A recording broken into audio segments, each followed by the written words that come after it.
I guess I'm a little nervous for the Lobos about this Tulsa game because I think about last year's 56-14 beatdown that was in Tulsa, and that was with the blitzing defense, the Lobo defense.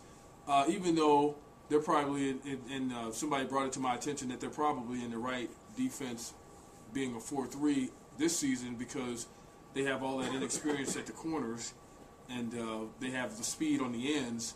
So maybe it'll work better for them to be in that defense. But Tulsa, that breakneck pace, the only thing that's good about this whole thing is that the Lobos run an offense that's also fast and breakneck pace. So they've had experience against that thing. But I think Tulsa's going to come out on top in this one because the Lobos are a young team.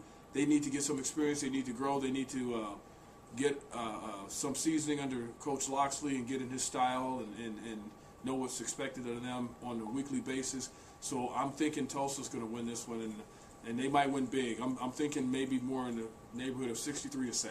Ooh, that's out. The Lobos need to. The only way they can compete with Tulsa and belong in the same stadium tomorrow is if they have a strong rushing attack. Because even before Donovan Portery got hurt last year, he was 11 for 13 for minimal gains. That's not going to work with the Tulsa thing. With a Tulsa team that has great passing yardage and they have a great passing attack, you need to slow the game down.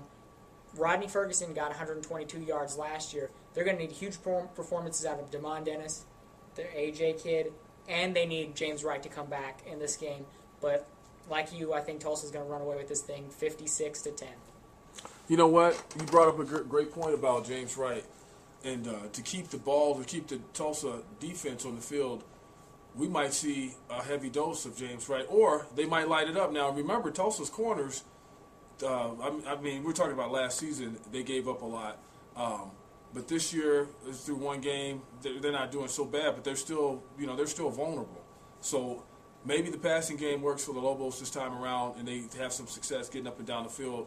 But I just think that their defense is going to be on the field a lot. And when you get into those later quarters and your defense has been on the field most of the game, you're just going through the motions because the offense is always ahead, and that's why I think the score is going to go up like it is. I don't think it'll be indicative of the game. I think the game will get away from them as fatigue sets in. Like we saw with A&M, the Lobos kind of got tired, and that's when they really started pulling away. So when you have that kind of situation, I mean they have that different defense, but they only have a few guys on that front line giving them what they really need on that line.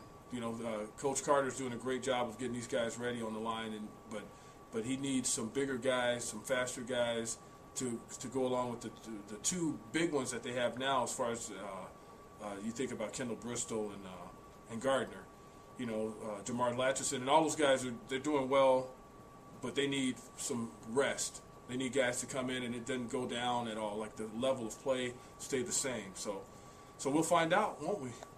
Yeah, but, you brought up the corners and you brought up the Lobo passing game, and we thought we were going to see, a virulent spread offense go in where they're throwing the ball down the field. That wasn't it. It was little 3-4 yard routes, lots of screens out of the backfield.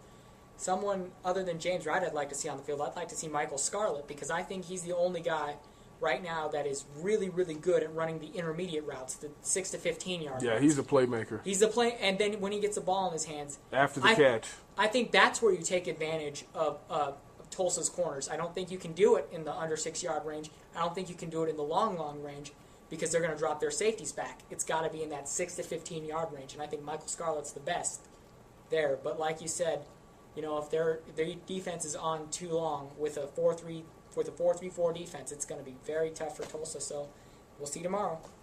Yeah, and you bring up the point about Scarlett. I think he's really good after the catch, like you said. But Gerald Jones is good, and we'll see if he and Donovan click even more in their second game. You see that improvement in the first couple of games of every team, getting on the same page, getting in sync with one another.